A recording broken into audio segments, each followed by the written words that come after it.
السلام عليكم ورحمة الله وبركاته. مقعيقو وعبد الرحمن بعرده waxaan idin soo gudbinayaa qisadii xanuunka badneed ee loogu magac daray socdaalkii geerida Soomaaliya ilaa Yurub qaybta koowaad. waatan iyada uu ka sheekeynayo wiilkii ay qisadu ku dhacday. magacaygu waa Axmed, waxaan ahay nin Soomaaliya oo dhalinyaro ah kuna nool hadda wadanka Sweden. waxaan ku dhashay gobol ka mid ah gobolada geyga Soomaaliyeed sanadku markuu ahaa 1989. waxaad halkaa ka garan kartaan inaan adduunyadan indhaha ku kala qaaday iyadoo qarankii Soomaaliyeed naf yari ku jirto oo uu sakaraatul mawdka la xawgiisi la rafanayo. markii aan garaadsadayna waxaan la soo kulmay dal burbursan oo aan dawladii ka jirin.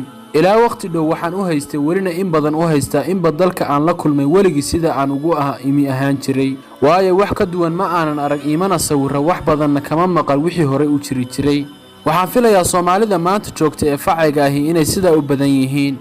baadiyaha gobolkayga markaan ku dhashay waxaa la keenay magaalo degme ah. aabahay wuxuu igu daray dugsi quraan kadibna waxaanu nimid magaalada Muqdisho 1998 adana 10 jirsaday. magaalada Muqdisho ee dadka waaweyn qaarkood ka sheekeeyaan anigu ma arag mana suuraysan karo. waxay ila tahay aniga sidaan ugu imi inay weligeed ahayd magaalo burbursan, xaafadaha qaarkood aan la gelin, xabadu ay joogto tahay, cusbitaal aan lahayn, wadooyinka bacaad ka buuxo, qashinkuna meel walba taalooyin yahay. iskuulada ciyaalku tagaanna waa lacag. ma fahmi karo anigu inuu jiri jiray iskuul aan lacag ahayn. ilaahay mahadis iskuulna waa la igeeyay. nasiib wanaag ayaan arrinka u yeeshay, waayo walaalahay badankood iyagoo 20 ka badan nasiibkaas ma helin. quraankana walaalkay ayaa i baray oo kor ayaan ka qabtay 114 suuradood ilaahay mahadis. sidoo kalena waxaan ku aaboy inaan masaajidka ku xirmo anoo yar. dhalinyaro badan oo aniga ila mid ah oo xaafada deganeed wadooyin kala duwan ay qaadeen, haba ugu badnaadeen inay maleeshiyaad u noqdaan kooxaha dagaalama. dagaaladii socday waxaan ka qayb qaatay oo kaliya kuwii lagaga hortagayay gumaysiga Itoobiya ee dalka ku soo duulay dabayaaqadii 2006. waqtiyadaas ayaan aniguna dhameeyay dugsiga sare. dhalinyarada iyo dhoofka. dhalinyaradu waxay ku sheekaystaan kuna taamaan siday dibadaha ugu dhoofi lahaayeen, gaar ahaan wadamada Yurub oo anagu marka aan u haysano jannadii adduunka inaad gashay markaad cagaha soo dhigato.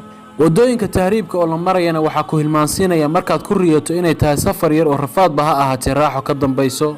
waxa kale oo dadka aad u salkiciya ninkii shalay meeshan kula joogay oo aad gaajada kula qabay oo bil kadib Yurub taleefankaaga soo diraya oo kule hello, welima meeshii Afrika iyo kuleelkeeda ayaa joogtaa.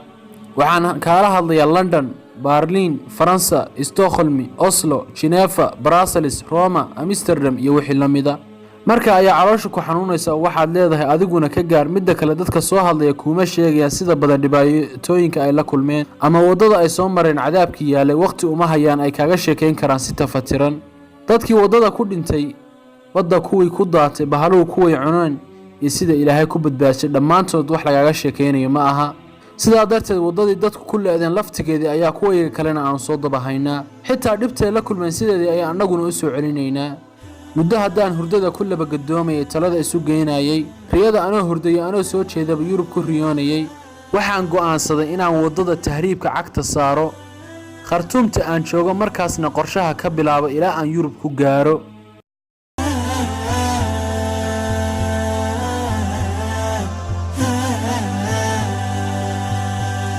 bilowgii qorshaha tahriibka waxaan bilaabay inaan raadiyo dad ka shaqeeya tahriibka iyo qaababkan arrinka ku heli karo. waxaan soo ogaaday inay jiraan niman mukhallisiin ah oo isku xiran, iyaguna ku sii xiran maafiyo kala duwan oo xiriirsan Suudaan ilaa Liibiya, xuduudaha iyo magaalooyinka kala duwan oo dadka halka ka daadgureeya. Khartoum ka qaada xuduudaha dhaafiya, saxaraha marsiiya, kadibna Liibiya magaalooyinkeeda waaweyn sida Baniqaasi iyo Tripoli, kadibna halka doon laga saaro ilaa xeebaha Talyaaniga. haddii Talyaaniga la gaarana jannadii cagta ugu horeysay la saaray. laakiin wadadan dheer iyo saxarahan sidee lagu goynayaa? dhib ma leh, dad badan ayaa habeen iyo maalin mara. qofkii Ilaahay u qadarayna waa dhintaa, kii kalena waa gudbaa.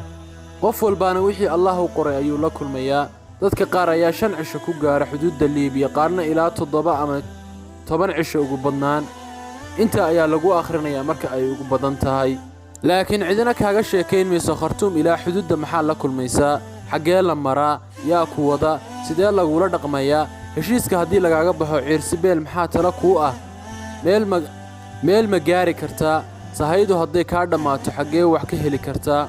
arrin aan la filanayn hadday dhacdo sidee wax noqonayaan, haddii liibiya xuduudkeeda la gaaro maxaa lagala kulmaa maafiyada tahriibku dadka sidee ula dhaqmaan guryaha dadka lagu xirtay iyo dadka la kala gatay sidee ayay ku dhacdaa qaabkee ku timaadaa ma dhici kartaa in adigana lagu kala gato dumarka in la kufsado in sanada guriga lagu haysto amaba la kaxaysto oo la adoonsado waxaasoo dhan wax lagaaga sheekaynaya si tafaasiil ah maahan sidaa darteed qofka weyn bay la fududahay marka la yidhaahdo waa tahriib dhibaatooyin ayaa lala kulmaa qofkii ilaahay u qorana waa ku dhintaa mar walba naftu mar bay go'i lahayd wuxuu is odhanayaa hadda awalba dhib inay tahay waad u soo diyaargarowday ee ku nasiibso usbuuc waliba waxaa baxaya boqolaal isla waddadii iyo dhibkii ayay marayaan kan dambena kan ka horreeya war kama hayo xitaa meel heblaaya iska jira oo maafiyada dadka gadata halkaasay joogaana ka digtoonaada oo meel heblaaya haddii gaari kaaga jaba harraad ayaa loogu dhintay ogaada waxaaba yaraatay wacyigelin ahay ma jirto shabakadda lugta la gal sidaas ayaan aniguna isugu soo tuuray waddada cadaabka iyo geerida ee saxaaraha liibiya shabakadda maafiyada tahriibiyiintu waa Soomaali, Suudaan, Jaad iyo Liibiyaan isku xiran ragga madaxda ka ah shabakadaha way badan yihiin laakiin qaar waaweyn ayaa ugu caansan iyaguna waxay leeyihiin mukhallisiin dadka u soo daba waxaa ku jira Soomaali xawaaladaha meelahaas dadka laga ganacsado jooga oo lacagaha u qabta maafiyada tahriibka kuwaas oo macaamilkoodu kala duwan yahay qaar aad moodaysid inaan iisaan baahayn wuxuushtana ka daran yihiin naxariis darrada cadaabta iyo cadaadiska ay ku hayaan dadka la kala gadanayo heshiiska hore Khartoum mid ka mid ah ragga wax tahriibiya kuwa ugu waaweyn Khartoum oo Soomaali ah oo nin oday ah ayaa la ii geeyay wuxuu yiri adeer ma waxaad u baahan tahay in Liibiya lagu geeyo waxaan ugu jawaabay haa adeer wuxuu yiri guri ayaa lagu geenay ilaa bixitaanka waqtigiisa waa guri u kareysan oo dadka tahriibiya lagu urushay inta aanay bixin waad cabaysaa waad cunaysaa inta aad ka baxayso usbuuc walbana waxa ka baxa koox lacagta laga qaaday ilaa xuduudda Liibiya waa 500 ilaa 600 dollar dadka meeshan lagu soo urushay qaar ayaa mukhallisku ka soo daayay xabsiyada Suudaan si ay u sii tahriibaan dadka halka ku urursan waxay ka kooban yihiin rag iyo dumarba hayb ahaanna waxay ka soo jeedaan gobollada waqooyi iyo koonfur bariga shishe cidina nagama jirto intii walba oo isku cid ama isku gobol ama beela waa isku jicsin isku fadhi waxa loo sameeyaa hoggaan qolo walba lagala hadlo waxa isugu jiraan mooriyaan dagaaladii sokeeyay ama hoggaamiye kooxeedyo u ahaan jiray maleeshiyo dad dhowrsoon dad faalka dhiga dad tukada ama quraanka yaqaan luqadda carabiga inta taqaan ama tacliinta lahi way ku yartahay waxaan filayaa groupkayga aniga ayaa turjumaan u noqon doona Khartoum ilaa baadiyaha bilowgii safarka saacadii la bixi lahaa ayaa soo dhawaatay dadkuna lacagtii way baxsheen waxaanu nahay 76 qof oo Soomaali ah 9 ayaa dumar inta kalena waa rag dumarka mid kaliya ayaa la qabaa oo ninkeeda la socdaa caruur kooxdeeda lama socoto dumarka da'doodu waxay u dhaxaysaa 20 ilaa 30 waa hablo dhalinyaro ah